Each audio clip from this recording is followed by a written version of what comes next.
Spirit podcast. Join John and Sue Cook for a gentle conversational guide to your spiritual development. Together with their guests, John and Sue will share their experience and wisdom to bring you insight and empowerment on your spiritual journey. This is episode 8, House Blessings. So this week we'll talk about house blessing, what we sometimes call spirit removal. Yeah, well, that's people do say that, but it's not actually what it's about. No. What it's actually about is when people are having problems in their home, they're having spirit connections that they don't understand what's going on. It can be quite scary, especially when you watch some of the TV shows that you can watch. And of course, TV shows are designed for entertainment because otherwise you'd switch them off if they didn't entertain you. So basically they have to make it quite exaggerated, like anything on stage. So if you take the TV shows as gospel and you have things happening within your home, you could easily get scared. And it's understandable that people do, and it's understandable that sometimes it can be quite, it can end up being quite dramatic. Because I've known people who've not wanted to go back into their house because of situations happening, and you get people that come out and tell them that they're demons that are in their house and that there's evil spirits, all variations of that. There's lots of different things they can say. They even try and be clever and name the demons, incubuses and what have you. And so people do get scared, and they want to get a medium in to try and change the situation, to get rid of it so they can have a peaceful life again. So what happens when you go into someone's home? Well, it's very different to on the TV, because if somebody was bringing a camera crew around with me, most of the time they would switch the telly off for people watching, because it can be quite boring to watch. But what I normally do, I go into somebody's house and the first thing I do is sit down with them and ask them what's been going on and have a chat and to try and calm the situation down first and to get a good idea of what spirits, whether, first of all, it's spiritual. I mean, I went to one person's house once and they said one of the things that's happening, we've got a notice board here and all the paper keeps moving, it's moving all the while. And I looked and I went, yeah, okay. I said, but did you realise there's a radiator right underneath the notice board? Oh, and the hot air rising will make the paper move. And they, oh yeah, and they hadn't realised. So not everything's spiritual. So you have to establish, but most people are having a lot of problems. They've normally had a look at all the all the normal everyday sort of explanations, and they've got to a point where they can't explain it. So you have a chat, and then I've seen your abalone shell. And that's important. The reason I've stopped you there, it's important because abalone shell, because we put the sage in there. Abalone shell is from the sea, so that's water. The sage that goes in the bowl is obviously from the earth. When we set fire to it, a sleep fire, we got the fire. And the smudging is all about using a feather to direct the smoke around, which of course is the air. So you've got the 4 elements. To cleanse. And that's not by accident. That's why I use what I use. That's the reason we use that. But it's not about the smudging, saging, whatever you want to call it. You don't just have to use, you can use other things other than sage. I was going to say, because, you can move energy using tincture bells, music, opening windows, all sorts of different things to move energy around. Yeah, that's true. But the sage does purify the air. And there's other herbs that you can use. There's other natural herbs. There's the sweetgrass. Some of it's more hard to come by, but there are other things that will do that just as well. And it's not, at the end of the day, it is about movement of energy. But the most important thing is that I believe that the reason the spirit are moving things is to obviously get attention. Because why else would you move something? Because the whole idea of moving something, unless the spirit world want to use your plates, your books, whatever it is they're moving, why would you move it if you didn't need to use it? They're moving it to get your attention. all the objects that are moving. Very often that can be objects that was maybe connected to somebody in spirit, or that could just be represent something in spirit. So everything that moves is also important.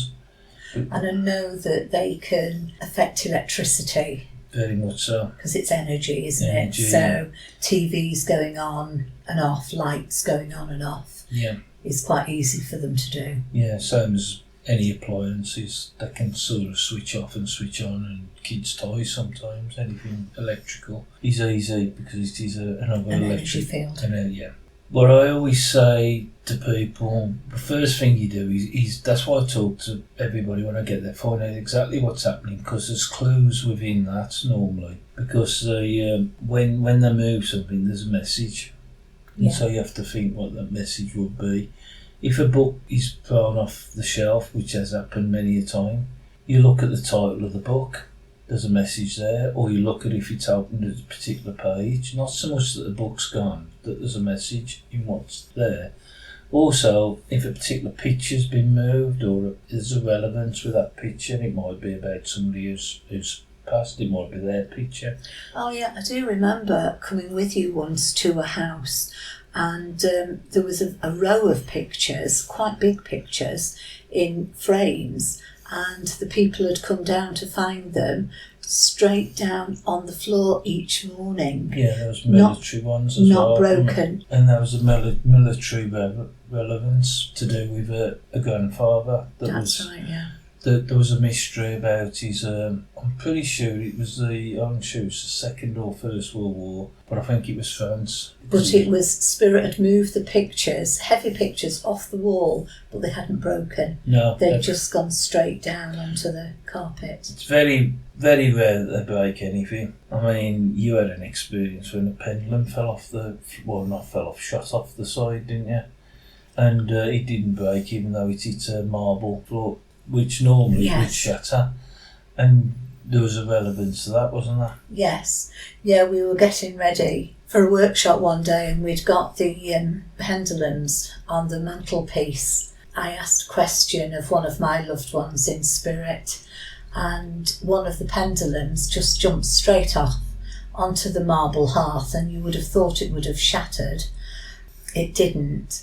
And it was very relevant. It was amethyst, which is purple, which was my sister's favourite colour. I'd asked her a question, and it was she going to be with us? Well, you can't get a more definitive answer than that, can you? You can't. And purple was very important to her for lots of reasons. So yeah. It was, so that's a good example of what I'm talking about. Of how spirit move things. Yeah, spirit always do something where there's a message. And the point is that the first thing I do is once I've spoke to the people, then I start walking around the house, obviously accompanied by them, which is important because what I'm doing is picking up on the energies in the arm, and then the loved ones come through, and I start to give them communication from the loved ones, proof that they're there first of all, and then of course I've normally got a message. And I believe that that's the reason that people ring me up, is because they need a medium to come and give them a message. Because it's not about the spirit people, it's normally about them in their everyday lives. And they've always got problems or situations that need help, or just the fact that they're grieving for somebody in spirit. And by the time we've walked round and given them communication, which can take a while to be fair, because it's never timed and never, rush anything, the information comes through and they understand why I've come, why the spirits are there. They also realise that they haven't got demons or evil spirits. It's normally maybe the mother-in-law, which I thought might be kind of a demon, but That's wicked. But no, they've normally got a message. And when I explain that it is the loved ones that are trying to communicate and they're using these different methods, all of a sudden everybody's happy about it. They don't want the loved ones to be moved on. They're pleased that they're there with them. The energy changes. They realise what they need to do in their life because they've been worrying, they've been having trouble, and they give them answers and they give them a direction and some kind of answer to what's been going on. And that's what it's all been about. And then at that point, I normally sage them. I normally go around again saging, just kind of bringing the positive energy, because what sage does, it's used obviously by Native Americans because that's where it's grown, the white sage. They use it, if they do a ceremony, they always use white sage to cleanse the area before they start anything spiritual. And of course Native Americans do a lot of spiritual rituals like a lot of native people do in different parts of the world. And they use that as a way of cleansing and keeping the purity and making sure that everybody who's attending the ceremony attends an area that's pure and free from any negative energy, because it's negative and positive energy really. And we create negative energy and we create positive energy, and it's about changing the energy in the environment. And when people are fearful and don't know what's happening, that is what creates that negative energy. Yeah, and the worst thing you can do is add to it, because I do know people that have gone into people's houses saying that they're going to help them in a situation like this. And when you start talking about negative energies, evil spirits, demons, of course you're adding to that fear. You're creating a bigger fear. And that in itself then will end up making the situation a lot worse than it was originally. Where all the spirit world want to do, they want to help you to change the negative energy that's already present within everybody there. Because it's normally when they're having a bad time. Now maybe somebody's lost a job and that they're struggling for finances, or they might be ending up that they're arguing as a couple, they've had some problems. It might be that they're grieving for a loved one, or a few of these things together. So it's Spirit's way of getting a medium to come to the home to give them the messages of love and upliftment. Yeah. It's Spirit getting you to go there. Yeah, and it's normally when they've got to a really low ebb, where the mental health is being affected, where they're starting. Of course, when your mental health starts to be affected, then everything becomes a lot bigger and a lot worse anyway. Yeah. And it does, very often it becomes a situation where they do need this help. Yeah. Have you ever come across demons or evil spirits in any of the work? I know in the time I've known you, you've been to several house blessings. No, I've never actually come across a demon or evil spirit that I've felt that any demonic feeling about. I can only speak about my own experiences. Other people might say that they have, but I never have, and I've done a lot. I went into a nursing home once, which you would expect in a nursing home, because there's so many people there that are, I won't say demons, but so many people there are in a bad way when they go there, and so many unfortunately of course pass because they're at that point of their lives. And they were having trouble. A lot of the night staff and a lot of the different ones working there was having experiences, and to the point where they were scared to go to work, some of them. So I went in because I knew the lady who was in charge, and she asked me to go and bless it and find out if there was any problems. Walked round, I picked up a few different things about different people, and a few of the people had passed, and we went into what was like the attic room, because it was a massive Victorian house. I went up to the top part, and when I walked in I could see that I was using it as part storage, part office. And there was like a little cubbyhole sort of thing. So I said, well, I better sage in here as well. As I walked in, a spirit person was crouching down like he was on the toilet. He wasn't exposing himself, so don't worry. And he just come towards me and basically said boo. And he got quite a big face, like very long face. And I just laughed, because I just found it funny.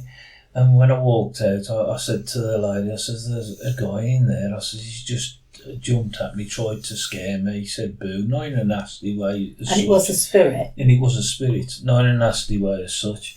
And she said, oh God, that's so-and-so. We'll say Fred, I can't remember his actual name now. He used to live in, this used to be his room before he died. After he died, we converted it to the what it is now, storeroom and what have you. And that cubbyhole used to be his toilet. And he used to do this to the staff all the while. Whenever they came up, he'd always try to make them jump. It was one of the things. Everybody loved him. He got a lovely energy apparently, but he did like to make people jump. It was his way of having a bit of fun, a bit of a practical joker. And of course, what he'd done was very much in the personality that he'd got. But he did actually make me laugh, so I had the right reaction for what he wanted. Yeah. Because he wasn't there to scare people, he was just to have a bit of fun. But the other things that had been going on, did that bring comfort to the staff? Could you explain things? Yeah, very much so. The staff, she was obviously in charge, and she owned the place. But she explained it all to the staff afterwards, and several of them came and we had a few words. And they were all a lot happier. And when she contacted me later, she said it had all settled down, everybody was happy again. And they realised that it wasn't anything to be worried about. And it's just education sometimes.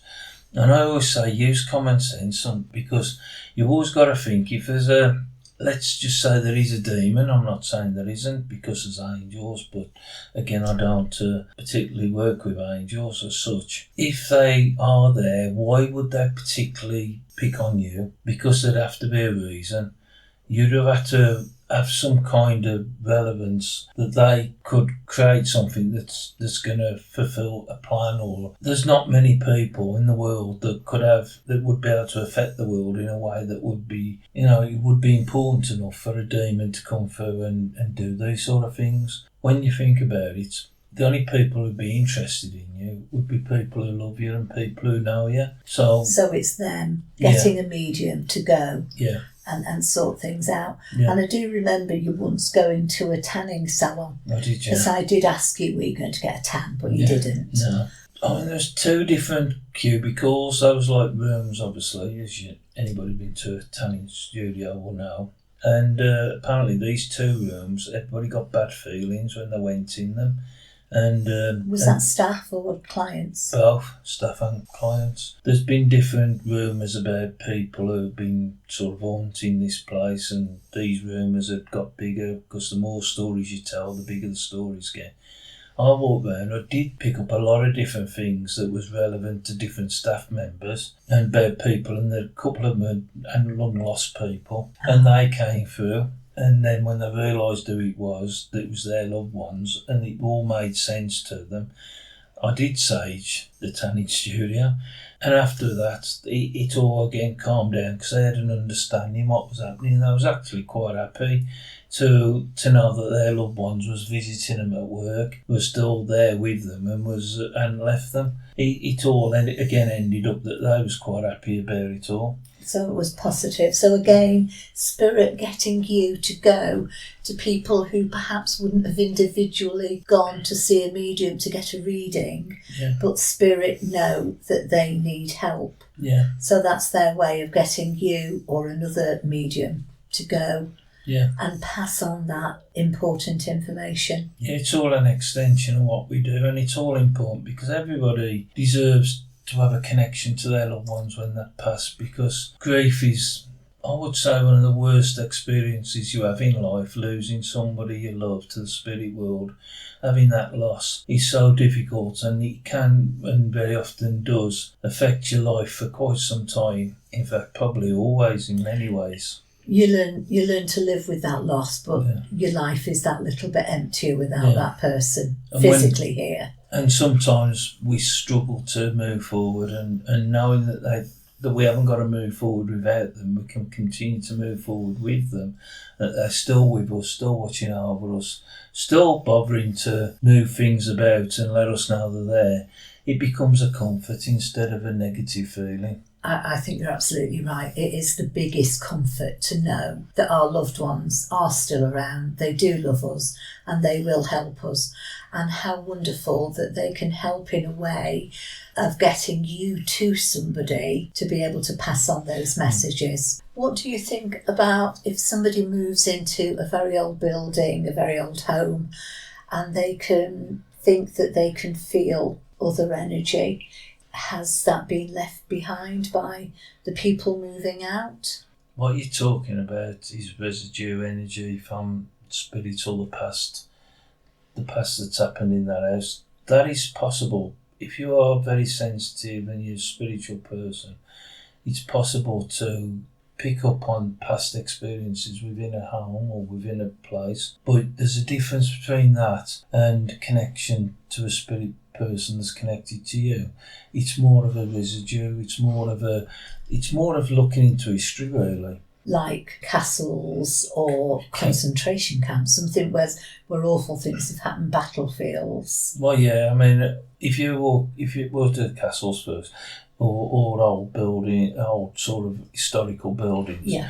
If you go into them and you're sensitive and you sit down and you close your eyes, or you don't have to close your eyes actually, you can actually feel the past, you can feel the things that have happened on that particular site. It's not that they're there now, it's not that they're actually aware of you and that they're actually there to haunt you, it's that you're able to actually delve back. Don't forget, we could talk about past lives because we've all had past lives, as we know, and that would definitely be another podcast. And because I know you deal a lot with past lives. Yeah. So you may have actually been there in the past. You may be remembering your own history.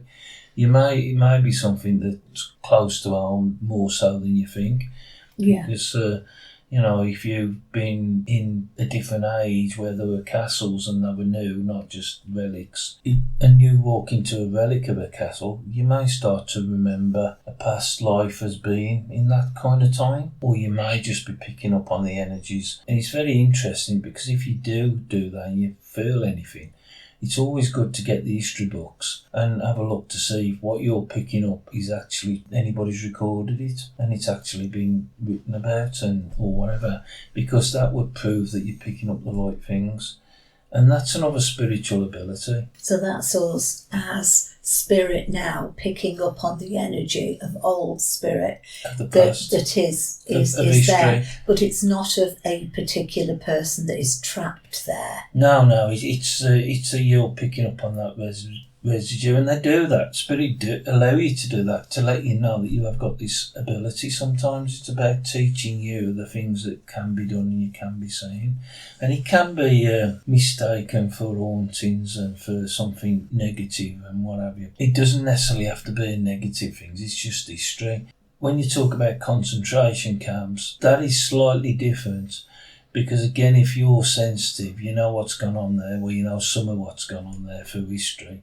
You go into a place like that, and I haven't been to a concentration camp, but I do remember going to Jersey and the hospital they've got there, which was kind of, there was a lot of not nice things happen there as well.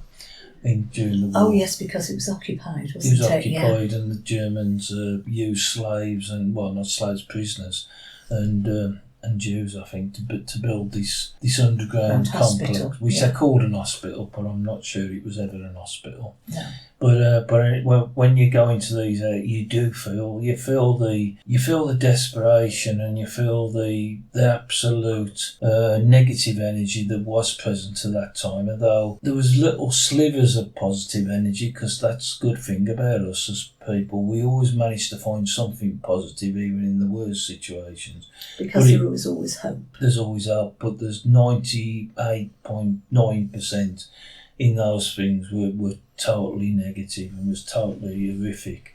So if you're sensitive, I don't think there's any way you could walk into an area like that without feeling the energies that was present. It's going to have an effect. That's just us being sensitive to the past. It's not like haunting. These places aren't haunted by people that are trapped in any way. They're haunted by the past in a way. They're haunted by... But I believe that part of that is to teach us. Because if we didn't walk into a concentration camp and not feel that energy, not feel what we've done, man's done to man, what we've done to each other, then we would never learn, would we? We would never evolve. Never evolve, and we'd never realise just how horrific that kind of thing is to do to each other. I mean, that's almost like a warning post that this is what we've done in the past, and not to replicate it. I'm not sure it's working, because unfortunately there's a lot going on in the world. But residual energy then is very different from something being haunted, being able to feel that energy still. It's very different from, I don't call it haunting, it's very different to having a presence that's connected to you within the house. Yeah. Because even if you've got a house that's got history and things have happened, it feels differently, and the spirits that was in the past are not trying to get rid of the spirits that are in the future or the present, because they have no interest to them. No. There's nobody in them concentration camps that want to attack or destroy anybody that's walking in there now. There is nothing to do with the past. It's just feeling that energy of the past and maybe learning that this is something we never want to happen again. The fact that it's got that energy there reminds us and helps us to try and learn from the past. If we don't learn from the past, nothing's ever going to change. So I do think there's a relevance in the fact that we need to learn, and sometimes we need to feel those energies if it's a negative thing, because it's the people on the earth that create the negativity. Not spirit. Not spirit. The people that wasn't in spirit when they created that negativity. That was on the earth. They was on the earth, and they've got free will to do what they wanted, and they chose to do those things. Yeah. That's something that should never happen. So if we move home, our loved ones move with us. They follow you, so it doesn't matter where you go, they're there with you, even on holiday and what have you, they're always there with you because they love you and they're connected. And they are an attachment. They're an attachment by love, and why wouldn't they be? And why wouldn't you want them to be? Because they're there to love you and to help you. Other people's spirits are not there to love you in the same way, and they're not got the same interest, but we should learn from the past, especially the horrific past. Hopefully we will in time. It happens, a lot of us have, but I still feel there's a lot more learning to be done. One of the misconceptions in my mind, and it's always what I think, but when we call it an house cleansing and what have you, or a blessing, or a clearance, blessing's the nicest one actually. It's not about moving spirit on. It's to me, because how would I be able to move spirit on when I'm on the earth? How could I enter the spirit world and actually grab them by the scruff of the neck and drag them into some kind of other part of reality, or maybe open a door that's not actually physically there for me to open? They are the evolved beings. Well, they're in a place that we all belong to, but we're not actually living there at that point. We're spirit, just inhabiting this body and this world. So if I was to do that, what I would have to do is to basically die for a short while, have the sense that some medical person could bring me back, and jump into the spirit world, and then tell them to do whatever I think they should be doing, and then listen. That in itself would be a problem, because as we know, all spirits, fallen spirits, have all got personalities, and nobody likes being told what to do. So, and then if that's successful, then to have somebody bring me back to life, and hopefully I'd come back. Otherwise, it's fine, I'd be in the spirit world and I'd be the one haunting everybody. So at the end of the day, it wouldn't make sense, would it? But have you ever talked to anybody through a reading or anything where people haven't been happy in spirit and have wanted to come back? Everybody I've spoke to, from spirit-wise, that is, they've all realised the big picture. They've all realised it's their time to be back to spirit. Nobody worries about that, because that's, from what they tell me and from what I understand, that's our own spirit. We are part of the spirit world. We are spirit, so that's where we reside mostly. And they're understanding, and they realise that earthly life come to its conclusion, and now their job, or part of their job, or part of what they want to do, if you want to put it like that, is to watch their loved ones on earth and help them, because it's guiding them. They are the guides. And sometimes they need a third party, literally a medium, to do that. Yes, because sometimes we don't get the message, and so they need somebody to interpret the message for them. And that's all you are, really, an interpreter, as a medium from two different types of language. So you just have to learn a slightly different language in order to interpret the messages for those on the earth. To pass those messages on. Which very often is so important. And we say this all the time, don't we? Our podcasts, the way that we teach, it's our view. Yeah. We understand everybody has their own view, their own way of coming at things, and this is ours. We're not telling anybody else that this is the way. This is just our interpretation of it. Yeah, it's just our experiences of what we've experienced, and of course everybody's experienced different things. Yeah. But all I would say is, if you're interested in what we're saying, is listen to what we're saying, have a think. If it resonates, great, take it on board and maybe it's taught you something. If it doesn't resonate, then by all means continue to believe and think the way you think, but at the same time you've also learnt what we think, and it's giving you another aspect of looking at things. It's always good to have different aspects, different views, different opinions. And every day is a school day. And every day is a school day, because we never stop learning, and our opinions and views can change over time the same. So it's where we feel and see at this moment in time, which we think is important. Thanks very much again for listening. Yeah, thank you.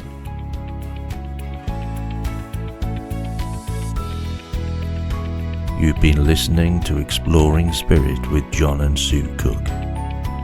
John and Sue are always happy to hear from old friends and new listeners alike. You can reach them via their website at johncookmedium.co.uk or on their Facebook page, John Cook Medium. We thank Vitaly Vakulenko for the rights to use his music via Pixabay.